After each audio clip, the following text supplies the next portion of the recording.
ఇరు రాష్ట్రాల్లో చట్టాలకు న్యాయస్థానాలకు విలువ లేకుండా చేస్తున్నారు. పాస్టర్ను హతమార్చిన చోట తన ఫోన్ ఒకే స్థానంలో ఎంతసేపు ఉంది? మతోన్మాదుల లిస్టులో ఇంకెంతమంది పాస్టర్లు ఉన్నారు? రాసి పెట్టుకొని మొన్న కూడా చెప్పారు. మతోన్మాదుల లిస్టులో ఇంకెంతమంది పాస్టర్లు ఉన్నారో మీరు పసిగట్టుకోండి. దయచేసి చెప్తున్నాను. చాలామంది ఫేక్ కాల్ చేస్తున్నారు. చాలామంది పాస్టర్ పేరు, చాలామంది ఈ పాస్టర్ మా పాస్టరు, ఈ పాస్టర్ దగ్గరనే నేను ఉంటాను, ఆయన తమ్ముడుగా ఉన్నాను, ఆయన మా దగ్గరనే ఉంటాడు, ఆయన అన్నీ నేనే చూసుకుంటాను అని నాకు చాలామంది ఫేక్ కాల్ చేస్తున్నారు. మీకు కొంతనన్నా బుద్ధి ఉండాలి. నేను లైవ్లో మాట్లాడుతున్నా, నా ఫోన్ నెంబర్స్ అన్నీ ఉన్నాయి. నేను ఎందుకు చెప్తున్నా నాకు చాలా బాధ అనిపిస్తుంది.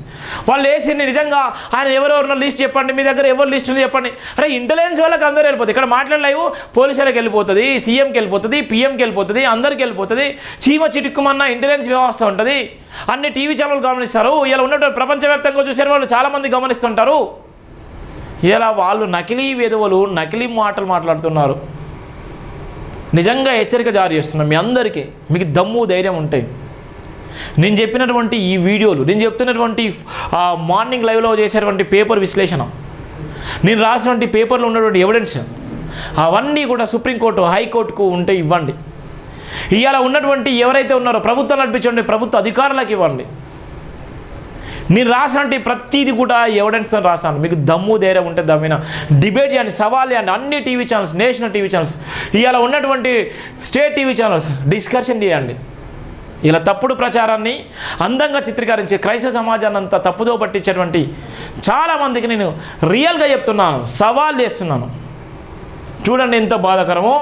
ఇవాళ ఉన్నటువంటి పాస్టర్ను హతమార్చిన చోట తన ఫోన్ ఒకే స్థలంలో ఎంతసేపు ఉన్నది?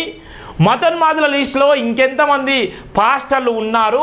ప్రభుత్వాలు ఏదైతే తలపెడతాయో వాటిని తప్పకుండా ఎదుర్కోవాల్సి వస్తుంది. కేంద్రము దేశాన్ని నాశనం చేస్తుంది. పాస్టర్ని చంపడానికి గల కారణాలు ఏమిటి?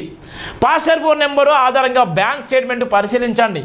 క్రయ హంతకులను సుపారీ మాట్లాడింది ఎవరు? డాక్టర్ బరిగెల శివ ప్రధానంగా రాసిన వార్త. ఇంతకన్నా ఎవిడెన్స్ ఎక్కడ ఉండయి? ఇక్కడ ఉన్నటువంటి పాస్టర్ ఫోన్ నెంబర్ ఆధారంగా బ్యాంక్ స్టేట్మెంట్ పరిశీలించండి. నేను ప్రభుత్వానికే చెప్తున్నాను. కేంద్రం దేశాన్ని నాశనం చేస్తుంది. కేంద్రం ఏదైతే ఉందో ఆ కేంద్రం ఉన్నటువంటి ప్రభుత్వము రాష్ట్రాలను నాశనం చేస్తుంది. ఇక్కడ ఉన్నటువంటి ప్రభుత్వాలు ఏదైతే తలపెడతాయో వాటిని తప్పకుండా ఎదుర్కోవాల్సి వస్తుంది. ఇక్కడ మతోన్మాదుల లిస్టులో ఇంకెంతమంది పాస్టర్లు ఉన్నారు? పాస్టర్ను హతమార్చిన చోట తన ఫోన్ ఒకే స్థలంలో ఎంతసేపు ఉన్నది? పాస్టర్ను హతమార్చిన చోట ఆయన ఫోన్ ఎంతసేపు ఆన్లో ఉంది, ఎంతసేపు స్విచ్ ఆఫ్ అయింది, ఎక్కడి నుంచి ఎక్కడికి పోయింది? ఇవన్నీ ఎవిడెన్స్. న్యాయస్థానాలకు విలువ లేకుండా చేస్తున్న ఏదైతే న్యాయస్థానాలు వీటికి విలువ లేకుండా చేస్తున్నారు. అందుకోసమే ఇక్కడ ప్రధానంగా రాసినటువంటి ప్రధాన వార్త, కిరాయి హంతకులకు సుపారీ మాట్లాడింది ఎవరు? కిరాయి హంతకులకు ఎవరైతే కిరాయి హంతకులు పలాని వ్యక్తిని చంపాలి, పలాని వ్యక్తి మీద దాడి చేయాలి, పలాని పాస్టర్ని అరెస్ట్ చేయాలి, పలాని పాస్టర్ని అరెస్ట్ చేయడం అరెస్ట్ చేసే ముందు పలాని కేసులు పెట్టించాలి, పలాని మాటలు మాట్లాడిన సందర్భంలో మాటలంతా వక్రీకరించాలి. దానిలో భాగంగానే ఇవన్నీ కుట్రలు వేసినటువంటి సుపారీ గ్యాంగ్కి ఇచ్చినటువంటి వ్యక్తి ఎవరు? ఆ సుపారీ గ్యాంగ్కు డబ్బులు ఇచ్చి మాట్లాడినటువంటి వ్యక్తి ఎవరు? ఇవన్నీ కూడా డౌట్సే కదా. ఇవన్నీ కూడా ఇప్పటికీ ప్రవీణ్ పగడాల గారు చనిపోయి ఎన్ని రోజులు అవుతుంది? ఇన్ని రోజులు అవుతున్నప్పుడు కూడా ఎందుకు పోస్ట్ మార్టం రిపోర్ట్లు? ఏం జరిగింది? ఇదే ఒక ఐఏఎస్ఓ ఐపీఎస్ఓ లేకపోతే ఇదే తరంలో ఒక ఎమ్మెల్యేనో ఎంపీనో లేకపోతే ఇంకెవరన్నో అధికారంలో ఉన్నటువంటి వ్యక్తి చనిపోతే ఇదే విధంగా ఉంటుందా? ఇవాళ చాలామంది గుడ్డలు నింపుకునే వాళ్ళు, ఇలా ఒంటి మీద గుడ్డలు నింపుకొని ఇవాళ రోడ్ల మీదకి వచ్చి ఇలా అర్థనాదాలు పెట్టేవాళ్ళు, ఇలా రోడ్లన్నీ నిర్బంధం చేసేవాళ్ళు, ఇలా ప్రజాస్వామ్యాన్ని మొత్తం కూని చేసేవాళ్ళు, ఇలా రోడ్లన్నీ నిర్బంధించి ఇలా ఒంటి వరపులు వేసి ఇష్టానుసారంగా చేసేవాళ్ళు. మరి ఎక్కడ పోయింది మీ చైతన్యం? వాళ్ళకు ఉన్నది ఏంది, నీకు లేనిదేంది? వాళ్ళకు ఉన్నది ఏంది, నీకు లేనిదేంది? ఎందుకోసం ఉన్నది? చూడండి ఏ విధంగా ఉందో. దేవుని ఉగ్రతకు కారణం కాకుండా నిన్న ఎగ్జాంపుల్ చెప్తాను.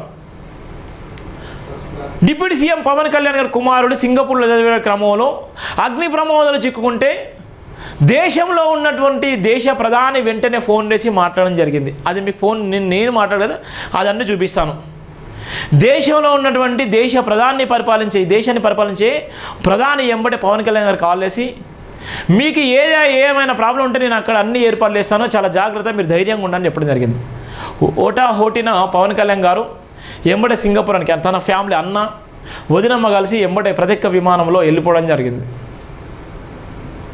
అంటే ఒక ప్రవీణ్ పగడాల గారు తన ఇద్దరి బిడ్డలకు దూరం అయిపోయి, తన భార్యకు దూరం అయిపోయి, ఇవాళ ఉన్నటువంటి క్రైస్తవ సమాజానికి దూరం అయిపోయి,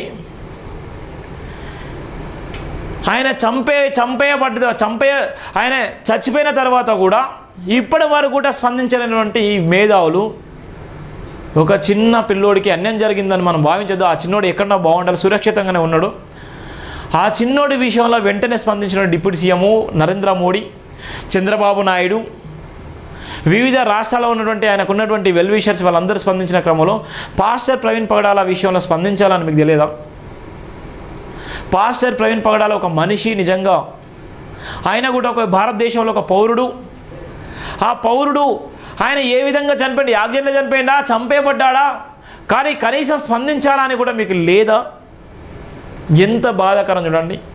పవన్ కళ్యాణ్ చిన్న కుమారుడికి అన్యాయం జరిగిందంటే, పవన్ కళ్యాణ్ అల్లుడికి నిజంగా సాయిధరం తేజకి అన్యాయం జరిగిందంటే రాష్ట్రంలో ఉన్నటువంటి అందరూ కూడా అప్పటిదప్పుడు ఉక్కిరి బిక్కిరయ్యారు. అలానే బాలాజీ టెంపుల్ అధినేత రంగరాజన్ గారు నిజంగా అన్యాయం కాబడితే వీర రాఘవరెడ్డి అనే వ్యక్తి నిజంగా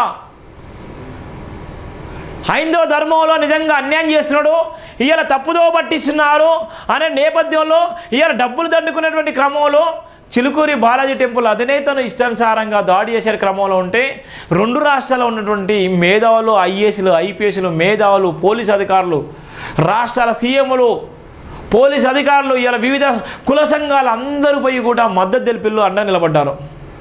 మరి అలాంటి వ్యక్తి, ఒక హిందుత్వంలో ఉన్నటువంటి వ్యక్తులు ఆ విధంగా మీరు స్పందిస్తే, మరి ఇక్కడ ఒక మనిషిని చంపేసిళ్ళు, ఆ మనిషి ప్రాణం విలవిలలాడింది. ఆ మనిషి నిజంగా ఎక్కడ ఉన్నారు, నిజంగా బతుకున్నాడా, చంపిల్లా, సచ్చిల్లా, ఉన్నారా, ఎట్లా చచ్చిపోయిండు, ఆయనకైనా చనిపోయిందా, ఆయన మీద వందలాది మంది ట్రోల్ చేస్తున్నారు, వందలాది మంది వీడియోలు చిత్రీకరిస్తున్నారు, ఇలా తెలుగు రాష్ట్రాల్లో ఇష్టానుసారంగా మాట్లాడుతున్నారు అని ఒక్కరన్నా స్టేట్మెంట్ ఇవ్వట్లేదు, ఒక్కరన్నా మాట్లాడట్లేదు. ఎక్కడుంది మీ మానవత్వం? ఏమైపోయింది మీ మానవత్వం? ఎంత అన్యాయమో మీకు చెప్తున్నాను, ఎంత అన్యాయం జరుగుతుందో చెప్తున్నాను మీకు. దేవుడు వచ్చి చూస్తాడు, దేవుడు వచ్చి ఎప్పటికైనా చూస్తాడు. దేవుడు శిక్షించే లోపు మీరే శిక్షాలే. దేవుణ్ణి అనుసరించేటువంటి వ్యక్తులు ఎవరైతున్నారో, దేవుని రూపంలో ఉన్నటువంటి మీరు ఎవరైతున్నారో, మీరు ఇప్పుడు స్పందించకపోతే వేస్ట్.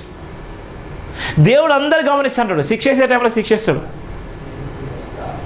కానీ ఇక్కడ జరిగేటువంటి కుట్రలు చూడండి ఎంత భయంకరంగా ఉన్నాయి. ప్రవీణ్ పగడాల విషయంలో ఎంత కుట్ర జరుగుతుంది. మేధావులు అందరూ ఎక్కడ వేలు, ఇలా ఉన్నటువంటి సామాజిక వేత్తలు ఎక్కడ వేలు, సామాజిక విశ్లేషకులు ఎక్కడ వేళ్ళు, రాజకీయ పార్టీలు ఎందుకు మౌనంగా ఉన్నాయి, ఇలా ఉన్నటువంటి క్రైస్తవ సమాజాన్ని నమ్ముకుంటే పెద్దలు ఎందుకు రోడ్ల మీదకి రావట్లేదు, వాళ్ళ వెనక ఉన్నటువంటి కుట్రలేంటి చూడండి ఎంత బాధాకరము. అందుకోసమే దేవుని ఉగ్రతకు కారణం కాకుండా రాసిన. ఎందుకోసం అంటే పర్టికులర్ రాసింది పవన్ కళ్యాణ్ గురించి. నేను పర్టికులర్ రాసింది పవన్ కళ్యాణ్ గురించి. నేను చెప్తున్నాను చాలా వరకు పవన్ కళ్యాణ్ అభిమానం. నేను కూడా పవన్ కళ్యాణ్ అభిమానం, వీర అభిమానం. నేను పవన్ కళ్యాణ్కి నేను వీర అభిమానిని. బీఎస్పీ పార్టీ జెండాను మోసినప్పుడు, బాబాసాహెబ్ అంబేద్కర్ రాజ్యాంగాన్ని పట్టుకున్నప్పుడు, భగత్ సింగ్ ఫోటో పట్టుకున్నప్పుడు, ఇలా ఉన్నటువంటి నీలి జెండాను భుజస్కంధాలపై మోసినప్పుడు మాలో ఒక హీరో ఉన్నాడు, ఈ హీరో రియల్ హీరో అనుకున్నాము, ఈ హీరో రియల్ హీరో అనుకున్నాము. కానీ ఏమైపోయిందో ఏమో కానీ అవన్నీ పక్కనేసిండు. అన్న ఎజెండా వేరే ఉంది, అన్న ఎజెండాలోకి వెళ్ళిపోయాడు.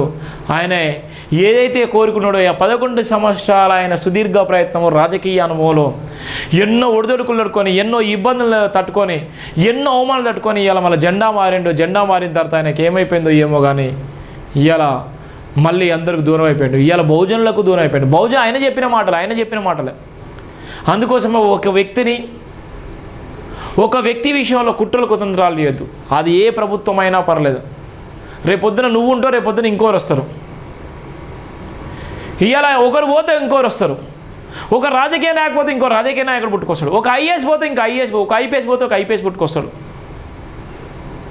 ఇవాళ టెక్నాలజీ చాలా డెవలప్ అవుతుంది. ఇవాళ టెక్నాలజీ ఇవాళ విచిత్రమైనటువంటి గొప్ప గొప్ప పొజిషన్కి వెళ్ళిపోతుంది. మరి మనం ఎక్కడున్నాం అంటే ఇవాళ కులాలు మతాల మధ్యలో చిచ్చు పెడుతూ, కులాల మతాల మధ్యలో ఇవాళ అక్కడనే ఉండి, అక్కడనే ఇష్టానుసారంగా మాట్లాడుతూ, వాళ్ళ మీద రాజకీయం చేస్తూ, వాళ్ళ ఓటు హక్కులతో వాళ్ళ ఓట్లతోనే రాజకీయ పలుకుబడి సంపాదించుకుంటూ మనం ఆనందం పొందుతున్నాం తప్ప వాళ్ళ కోసం మనం ఏం చేస్తున్నాం అనే నేపథ్యంలోనే ప్రధానంగా రాసినటువంటి వార్త.